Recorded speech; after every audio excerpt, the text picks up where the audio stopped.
You're listening to Leadership Loading, a podcast that inspires leaders to be continuous learners and provides insight for those making the leap from the front line to the boardroom. My name is Jason McLaren, and I'm an Air Force firefighter veteran and safety expert turned entrepreneur and nonprofit director. I'm sitting down with industry leaders to talk about their leadership traits and lessons they have learned that can make an impact on future leaders. Hey everyone, this is Jason McLaren and you're listening to Leadership Loading. And today we're talking about life after the military and running a side hustle as a veteran. Today my guest is Jeff Bailey. He's an Army veteran and reservist and a firefighter and has a couple of side hustles we're going to talk about. So Jeff, welcome to the show. Thank you. So yeah, let's get started. Tell us a little bit about your military career first, and then we'll roll into what you're doing now. Okay. Well, come from a military family, third generation to straight to serve, fourth as a military brat. Joined the Army right before I graduated high school back in 1986. Actually joined in Karlsruhe, West Germany, where I graduated high school. Stepfather was over there at the time, and that's where I joined up and went to basic at Fort Jackson. Went to Fort Gordon, Georgia for 72 Golf School, which is a very long name, but short version of it is Fixed Station Comm Center Operator. Was assigned to the UK Signal Company in originally in RAF Caerwent, which was an ammo dump in southeast Wales, and then reassigned to the company headquarters right outside of London at High Wycombe Air Station. Spent 3 years in England. Decided I want to keep pursuing my dream of being a fighter pilot. A few years later, that one went out the door because I found out I had to have a lot of math in college, and me and math don't get along. But when I came home after being on active duty, I got into the reserves and have stayed in the reserves for the last 30 years. Awesome. And what are you doing now that you're out, or now that you're part-timer? My full-time job, I'm a firefighter EMT for Lockheed Martin Fire Department in Fort Worth. We are right across the runway from NAS Fort Worth. We share the runway, so we run mutual aid together on aircraft emergencies and any other emergencies we might have that we need extra personnel on either side of the runway. Along with that, being that it is aircraft, I'm a ARF firefighter as well, or aircraft rescue firefighter, hazmat tech, rope tech, vehicle rescue tech, and I started my fire service with Benbrook Fire Department as a volunteer and transitioned from that to a compensated volunteer, part-time type person, and that's where I got into scuba diving. Was on their dive team, and that's where one of my side hustles came from. Awesome. So can you tell those what the difference is between like Lockheed Martin Fire Department and, private fire departments versus like the city? Oh, absolutely. There's a lot of similarities. We actually finally, about 8-9 years ago, went to a 24/48 schedule. We have engines, we have power truck, which is a ladder with a bucket on it, ambulance, a squad rescue truck, just like a regular fire departments would have. Like some city fire departments, such as Fort Worth and Dallas, that cover airports, we also have the ARF trucks. The difference is we are there to protect the not only just the people, but the buildings and the product that we build. At our plant, we build the F-35 Lightning II, all three variants. So we deal mainly with that aircraft versus the eclectic at a civilian airport like at DFW International or Love Field or even Alliance in North Fort Worth. Some of the other differences is we have to have a RIV, Rapid Intervention Vehicle, on the ramp during the day, which those airports do not. It's part of the contract we have to build the aircraft. We also deal with running the fire alarm systems, going and turning them on and turning them off for workers when they're working on them. We actually deal with the sprinkler systems quite a bit, having to shut them off and drain them and fill them back up when they need to be worked on as well. Um, and so, because of our product, we're very versed in how to shut down and deal with an F-35 incident and actually get the pilot out of the cockpit. Um, just like DoD firefighters are with all their different aircraft, we just mainly work on the F-35. We do a little bit of cross training every now and then with the Navy, and also when air shows come in, we get to since we help with the air shows, we get to go through cockpits, especially of those aircraft that are going to be flying. That way, if we're first up to the aircraft versus the Navy Fire Department, then we know what to do. But we mainly focus on our aircraft. And is that what you do on your reserve time, firefighting stuff? Nope. That is completely different. Never did any firefighting in the military at all. I am currently the logistics sergeant major for a medical brigade in southeast Dallas. Awesome. So I've gone through. Wearing all the hats. Yes, absolutely. I started off communications, active duty, went to combat signaler in the reserves. I was working on being a drill sergeant for a while and unfortunately had to give that up due to my civilian job. So I ended up picking up field artillery as an MOS for a little while.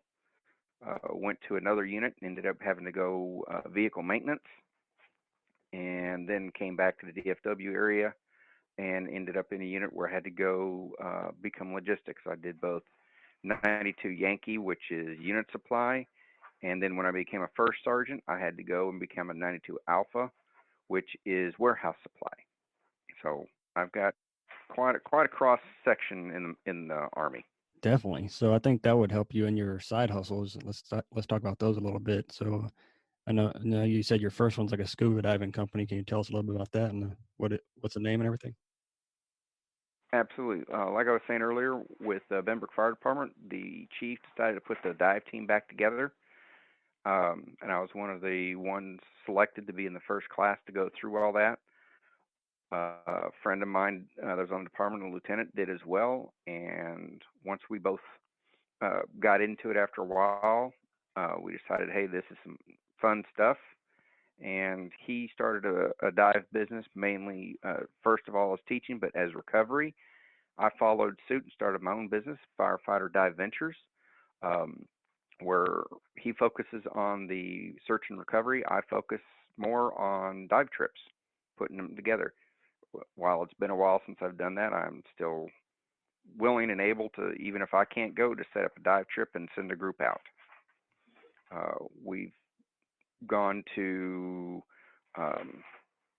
just south of South Padre Island and did the USS, I want to say Texas, but that's not right.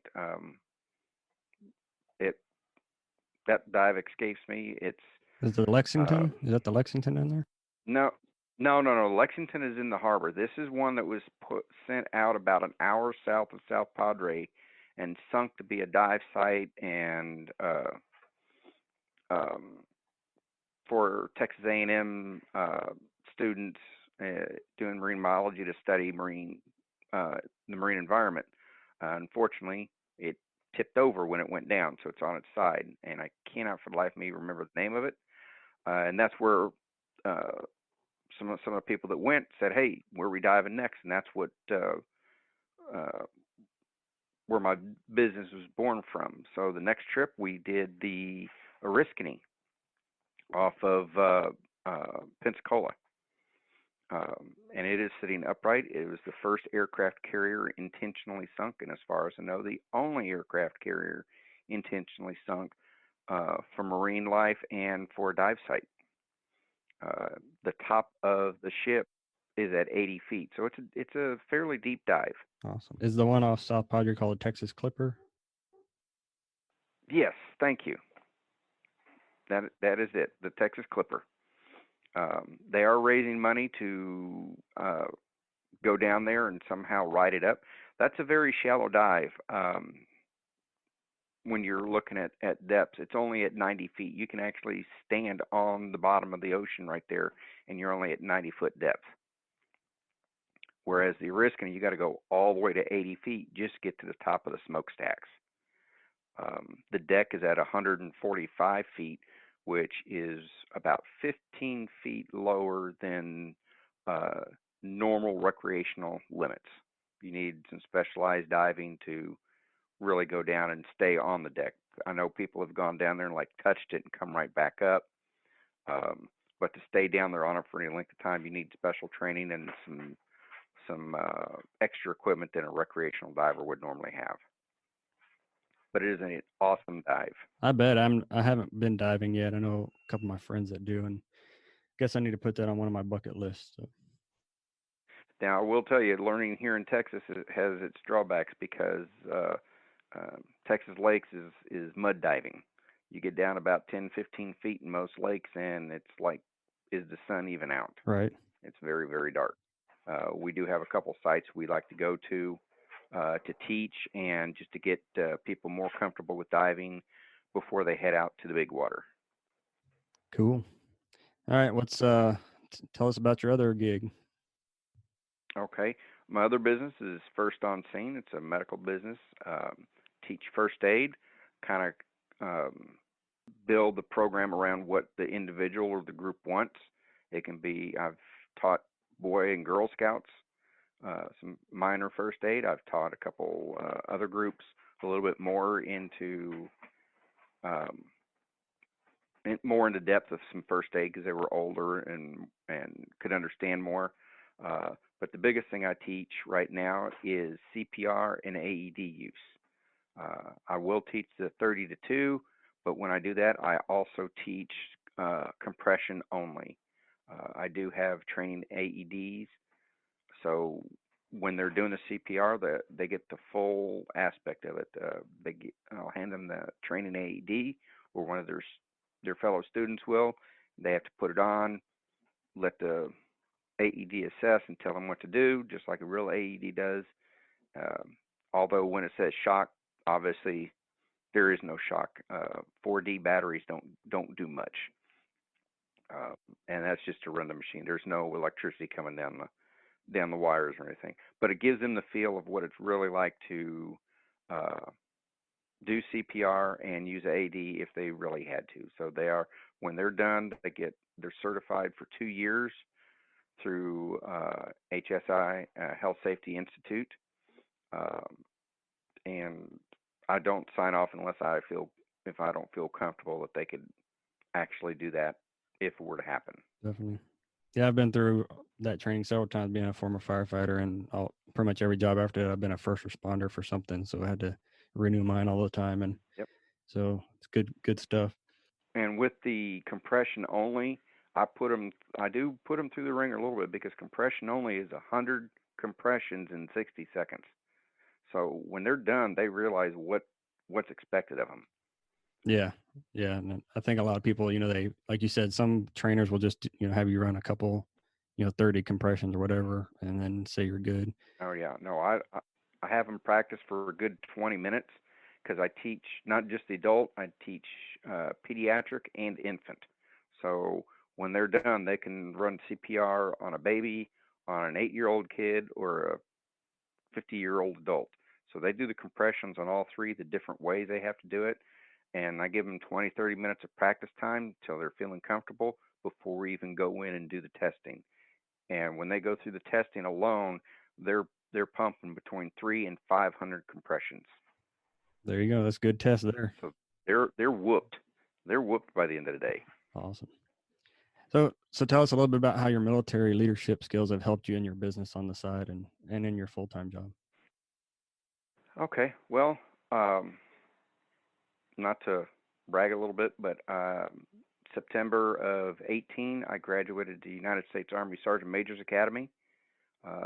So I've gone through pretty much every leadership school the Army has thrown for the NCOs, starting with PLDC, which back then was what it was.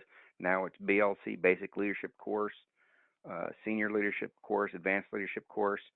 The newest one for Master Sergeants, MLC, Master Leader course, I did not get to go through because it came out after I was already taking the Sergeant Major's Academy.